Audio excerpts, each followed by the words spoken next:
Cette journée, de cette semaine, de toute cette sélection, depuis le début du projet, avec Virtual Regatta, on a quand même lancé un pari un peu fou. De lancer à toute la communauté des joueurs qui jouaient sur Virtual Regatta pour faire la Transat Java virtuelle, qui veut faire la Transat Java en réel.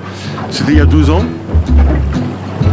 Et aujourd'hui, ça se concrétise et demain midi, il n'y en aura plus qu'un ou plus qu'une.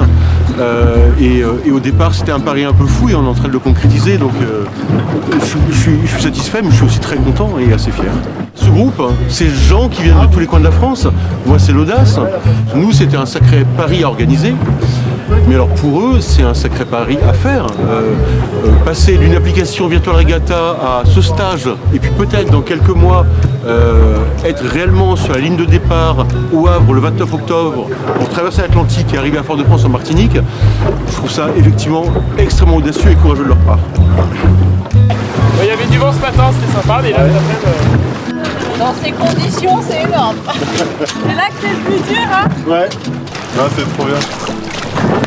Et c'est cool, en fait ça s'appelle un rêve. On n'est pas sûr que ce soit réel, mais c'est vraiment cool.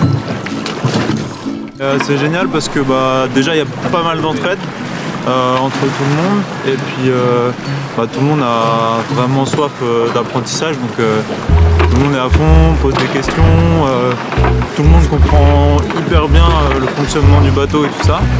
Et du coup ça se passe bien. En plus moi je m'amuse, donc nickel. Je pense que tout le monde s'amuse et puis le bateau fonctionne, on peut faire des petits tours, des nappes, donc nickel. Très content. Je tente d'assister Kieran, je suis les conseils, j'écoute. Ça j'apprends plein de choses. C'est cool, ça manque un peu de vent, mais là on découvre un nouveau bateau, le skipper aussi, et voilà, on s'amuse bien. La drosse que là proprement par rapport à votre bordel. Alors le processus de sélection a été assez long, ça a duré 2 ans. Au début on avait 10 000, ça a été un appel à candidature, on en a donc reçu 10 000. Ensuite on a écrémé tout ça, on a eu 1000 participants. Et ensuite il y a eu une course virtuelle qualificative qui s'est passée fin 2022. Suite à ça donc il y a eu 76 finishers. Et on a demandé à ces 76 finishers de nous envoyer des dossiers un peu plus conséquents de candidature, dont une vidéo de présentation où il y a eu un vote du public et un vote du jury dont je fais partie. On a des bonnes conditions et tous les candidats ont mis de l'énergie de A à Z, bien combatif, quelle que soit leur expérience, donc c'est enthousiasmant, ça donne comme ça.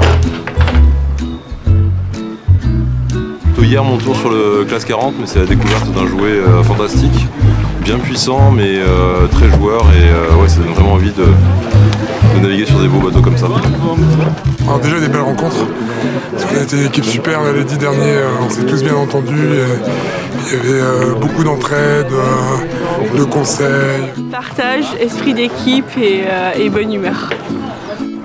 C'est un rêve qui peut devenir réalité, donc parce que c'est vraiment un rêve pour moi. donc ouais, c'est l'objectif. C'est quand même un truc de ouf. On a rencontré en fait tous les profils qui étaient sélectionnés et on était tous différents, vraiment tous différents, on a parlé, ça nous a rassurés, on était angoissés du test physique, on se demandait à quelle sauce on allait être mangé, une sauce bien surprise, mais non, c'était chouette.